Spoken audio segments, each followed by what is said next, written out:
जिसको एंग्जाइटी हो गई है ना, वो जब एक एपिसोड्स में से एक सिलसिले में से गुजरता है 4-5 महीने, तो उसने 2-4 जगहों पे जाना है। इसके कुछ प्लेटफॉर्म्स बने हैं जिन पे लोगों ने पहुंचना ही पहुंचना है।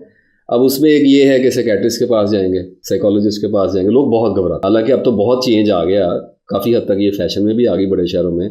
कहाँ गया, मैं अपने साइकियाट्रिस्ट के पास गया था, ठीक है, या मैं अपनी मेडिसिन ले रहा हूँ, ठीक है। अब ये चीज़ें तो आ गई हैं, लेकिन छोटे शहरों में और देहात में तो बहुत ज़्यादा लोग अवॉइड करते हैं। साइकियाट्रिस्ट के पास जाने का मतलब ये अनाउंसमेंट है कि आप पागल हो गए हैं। आप ना भी समझें, आपके घर वाले ना भी समझें, आपकी सराउंडिंग्स में ये एक शाउट आउट है कि जी नफसियाती मरीज हो गया है बंदा, ट्रैक हो गया, हिल गया है बंदा, ठीक है। तो अब वो लोग बचने के लिए फिर जाते हैं बाबों के पास, और जिनको ज़ाहिर बात है आदमी को जिससे उम्मीद है उसके पास तो जाएगा ना।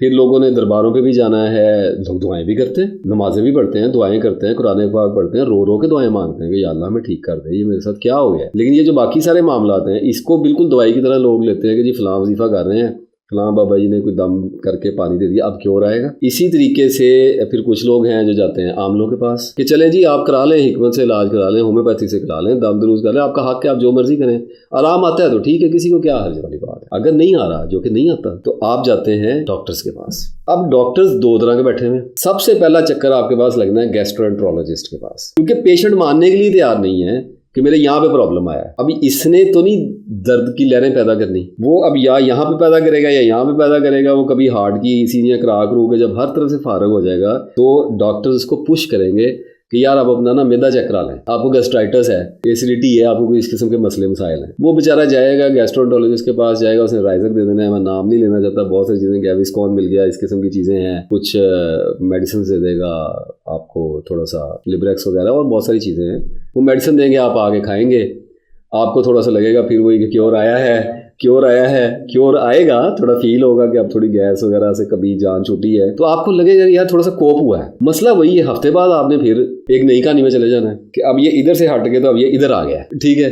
अब फिर आप डॉक्टर की तलाश में निकलेंगे, तो एक ना टाइम गुजरता है पेशेंट को एनलाइटेंड होने में। अब एक मखसूस टाइम गुजरेगा, वो देखें, वो मुकद्दर के अंदर लिखा है, किसी ने 6 महीने धक्के खाने हैं, किसी ने 2 महीने खाने हैं, कोई 2-4 साल भी खाता है, कोई सारी जिंदगी भी नहीं जाता। चले जी, अब एक वक्त आया, माना कि जी हम साइकियाट्रिस्ट के पास पहुंच गए। कोई साइकियाट्रिस्ट ऐसा होता है जो पेशेंट को तसल्ली भी देता है, उसकी बात भी सुनता है, उसके सिम्टम्स सुनता है, क्योंकि एंग्जाइटी का मारा हुआ बंदा तो सबसे पहले चाहता है कि डॉक्टर साहब को अपनी स्टोरी सुनाए। अब डॉक्टर साहब अगर तो उनकी प्रैक्टिस ज़रा कम चल रही है तो थोड़ा बर्दाश्त कर लेंगे, अगर तो उनकी प्रैक्टिस बहुत ज़्यादा चलती है, बाहर लाइन लगी हुई है, तो कैसे सुने बात को, टाइम की किल्लत भी है।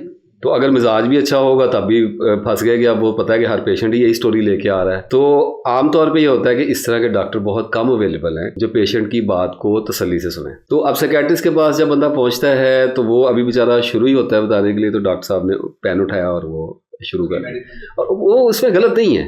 ही नोज वेरी वेल कि वो कौन आगे बैठा है, क्या बात कर रहा है, कि हिल रहा है, बहुत ज़्यादा टांगे हिला रहा है, एनर्जी बहुत ज़्यादा बेकाबू हुई है, इसका न्यूरोट्रांसमीटर इधर उधर हो गए हैं इसके, तो वो फौरी तौर पे लिखना शुरू कर देता है। अब मसला यहाँ पे पड़ता है कि उसने लिखना क्या है। एक तो नॉर्मल प्रैक्टिस है, रूटीन की बात है, आजकल हार्ट डॉक्टर ही लिख के दे रहा है, खाली साइकियाट्रिस्ट तो नहीं लिख रहे। वो ज़ैनेक्स लिख देंगे, alprazolam, I am talking about alprazolam salts की बात कर रहा हूँ, लेक्सोटानिल हो जाएगा, शॉर्ट टर्म बेंजोज हैं, लॉन्ग टर्म बेंजोज हैं, इट्स अ लॉन्ग स्टोरी। अच्छा, अब एंटी एंग्जाइटी के लिए तो एक नॉर्मल सा कोर्स ऑफ मेडिसिन है, वो दे देते हैं लिख के। अब बंदा घर आता है और वो ज़ैनेक्स का पक्का मारता है और झूलेलाल, मसला खत्म सर, सोना क्यों है, मसला खत्म, सोने से पहले मसला खत्म करती है वो। प्रॉब्लम ये पड़ती है कि एक आदमी 1 हफ्ता खाता है, 2 हफ्ता खाता है, तो एंग्जाइटी के पेशेंट बड़े डीप होते हैं। डॉक्टर्स आमतौर पर इनकी इतनी डेप्थ में जा नहीं सकते, तो अब्यूज बहुत शुरू हो जाता है इन मेडिसिन का। बंदे को समझ आ जाती है कि मेरे पास एक फिक्स आ गया है, टाइम टू टाइम सोल्यूशन। अब जैसे आप देख लें, हैश है, चरस है, तो थोड़ी देर के लिए आप हाई हो गए, वापस तो आपने उसी दुनिया में आना है, लेकिन एक फिक्स मिल गया लोगों को, तो एडिक्शन स्टार्ट हो जाती है। तो ये एडिक्शन में जाता है। अब ये मेडिसिन की कैटेगरी से निकल गई है चीज। यहां पर आकर मेरा कंसर्न डेवलप होता है। एडिक्शन की एक पूरी साइंस है, इसका एक मैकेनिज्म है, वो इसलिए वापस आ रहा है कि उसने जो रिलीफ फील किया था, जो फीलिंग उसको आई थी, वो दोबारा लेना चाह रहा है, क्योंकि ये लाइफ से वो खुश नहीं था तो उसने कुछ ट्राई किया था ना, अब उसने वो दोबारा लेना है। तो रिपीटिशन का साइकिल स्टार्ट हो जाएगा। अब इसमें भी यही प्रॉब्लम आती है कि एब्यूज एक इतनी डार्क साइड है एंटी एंजाइटी मेडिसिन की कि लोग इसको फिर इंजॉय करने के लिए भी खाते हैं, लोग इसको पार्टी के लिए भी खाते हैं, और लोग इसको सेक्स के लिए भी खाते हैं, लोग इसको स्पीच करने के लिए भी खाते हैं। तो इस तरीके से लोगों के हाथ एक फिक्स लग जाता है। ये जो ईवल आइडिया है ये रिस्पॉन्सिबल है, आगे की सारी जो जहन्नम खुलती है ये उसका रिस्पॉन्सिबल है। तो एक तो ये अब्यूज की हर्डल बीच में आ गई कि बहुत कम पेशेंट ऐसे होंगे, जो मैंने ऐसे पेशेंट देखे हैं जो सारी जिंदगी खाते रहते हैं, एक्सेप्शन में है लेकिन सारी जिंदगी खाते हैं, और वो क्या करते हैं कि रात को 11 बजे टैबलेट ली, आंखें बंद की, लाइट बंद की, सो गए, ठीक है, और सुबह उठे और अपनी लाइफ स्टार्ट कर दी और ज्यादा डेप्थ में नहीं गए, ठीक है। तो हम कहते हैं साइड इफेक्ट की इनके साथ हम बात नहीं करते, एक मेडिसिन का पर्पस तो वो फिल कर ही रहे हैं ना कि जिस काम के लिए लिया वो किया है। अब एंजाइटी का पेशेंट है, उसको स्यापे बेचारे को पड़े हुए हैं, उसने काम धंधे भी करने हैं, वो लोग सुबह के टाइम भी खानी शुरू कर देते हैं,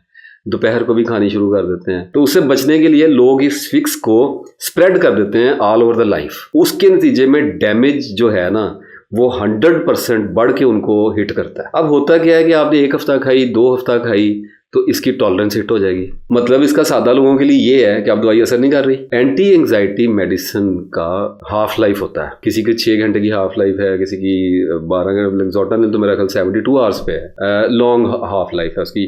और ये जो बेंजो की दूसरी क्लासेस हैं, जो भी मॉडर्न क्लासेस हैं, इसकी 6-6 घंटे की होती है हाफ लाइफ। इसका एक मतलब है, इसका मतलब है कि आपने शाम को टैबलेट ले ली है, आप सो गए, और आप जब उठे हैं ना तो आपको चिड़चिड़ापन फील हो रहा है, या आपको यू फील लाइक क्रैप, या आपको उदासी फील हो रही है, या आपको ऐसे, अक्सर लोग कहते हैं जी ऐसे फील होता है जैसे हमारा कोई सका मर गया, एक गहरी उदासी, एक खलासा, मीनिंगलेस सी लाइफ। कुछ की टांगें दुख रही होंगी, कुछ उठेंगे उनका रोने को दिल कर रहा होगा, कुछ उठेंगे उठते ही सीधे बीवी के साथ लड़ाई शुरू हो जाएगी, बच्चों के ऊपर चीखना शुरू कर देंगे, कुछ उठ के घर जाएंगे, रास्ते में सिग्नल पे किसी तो एंगर के एपिसोड आउटबर्स्ट होने शुरू हो जाएंगे। ये चीजें पहले नहीं थी, पहले सिर्फ खौफ था, अब ये क्या आना शुरू हो गया है। ये उस मेडिसिन के कॉन्टिन्यूस यूजेज के बाद जो आपके टॉलरेंस लेवल, बॉडी की आदत है, बॉडी ने आदत डालनी है। पहले आप सबसे पहले आप 0.5 या 0.25 या 1 mg लेते हैं तो आपको जन्नत की हवाएं आती हैं। इन अ लाइटर नोट आपको फील होता है कि यार एवरीथिंग इज हैप्पी, आप गाने सुन रहे हैं, म्यूजिक सुन रहे हैं, सब ठीक है, अगले दिन भी सब ठीक है,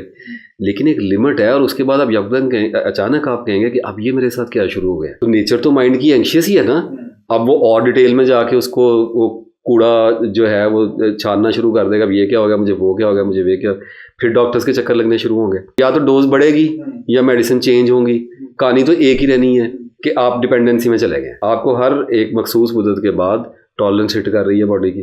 this is called vicious loop, ये सर्कल है। आप इसकी इन्फिनिटी में फंस गए। बहुत सारे ऐसे डॉक्टर्स हैं जिनको पता है ये पेशेंट मेरे पास 10वीं दफा है, वो कहते हैं यार तू ए 2 बदाला है, ए 2 घटाला है, ठीक है, इस तरह की चीजें शुरू हो जाती हैं। अब पेशेंट फंस गया, कोई उसको ओसीडी डिक्लेयर कर देगा, कोई उसको कह देगा जी तुम्हें बाइपोलर हुआ है, बाइपोलर में भी आगे कैटेगरीज होंगी, बहुत कुछ है, वो उसमें धकेल देंगे उसको और वो एंटी डिप्रेसेंट पे लग जाएगा। अब ही इज गॉन नट्स।